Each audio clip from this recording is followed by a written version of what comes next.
ចង់ទិញទូដៃសុវត្ថិភាពមួយយកទៅប្រើប្រាស់ប៉ុន្តែបងអត់ដឹងថាទិញទូដៃសុវត្ថិភាពប្រភេទណាឬម៉ាកណាខ្លាចតម្លៃខ្ពស់ពេកអញ្ចឹងបងអូនមានជាមួយនឹងទូដៃសុវត្ថិភាពមួយម៉ាកចង់ណែនាំជូនបងទាំងអស់គ្នានោះគឺជាទូដៃសុវត្ថិភាពម៉ាក Goodwill មានច្រើនជម្រើសបងធ្វើការជ្រើសរើសធ្វើការបញ្ជាទិញយើងមានជាមួយនឹងការបញ្ចុះតម្លៃពិសេសជូនបងភ្លាមតែម្ដងចំពោះទូដៃសុវត្ថិភាពម៉ាក Goodwill នេះដែរគឺជាផលិតផលរបស់ប្រទេសកូរ៉េសុទ្ធ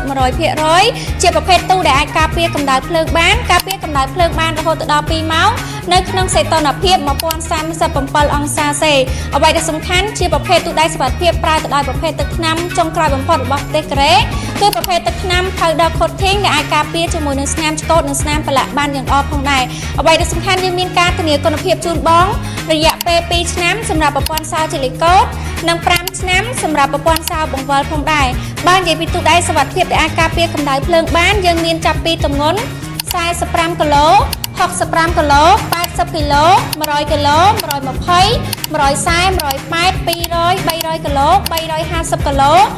450គីឡូ500និង600គីឡូផងដែរក្រៅពីនេះយើងមានជាមួយនឹងទូដៃសុវត្ថិភាពប្រភេទទូ2ជាន់យើងមាន3ខែដែលបងជ្រើសរើសមានជាមួយនឹងទម្ងន់90គីឡូទម្ងន់130គីឡូនិងទម្ងន់200គីឡូផងដែរហើយក្រៅពីទូដៃសុវត្ថិភាព2ជាន់យើងមានជាមួយនឹងទូដៃសុវត្ថិភាពប្រភេទ File Cabinet ប្រភេទ File Cabinet នេះយើងមានជាមួយនឹងទូ2ជាន់3ជាន់និង4ជាន់ដូចគ្នា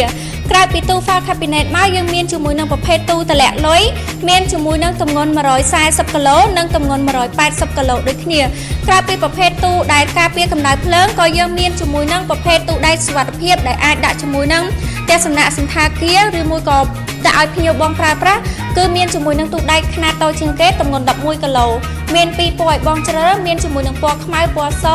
សម្រាប់ទូនេះដែរគឺស័ក្តិសមបំផុតសម្រាប់បងដែលជាម្ចាស់ resort សន្តាគារឬមួយក៏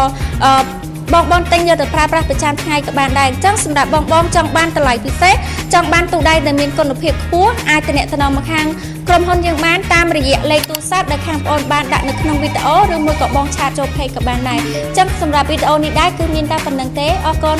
បាយ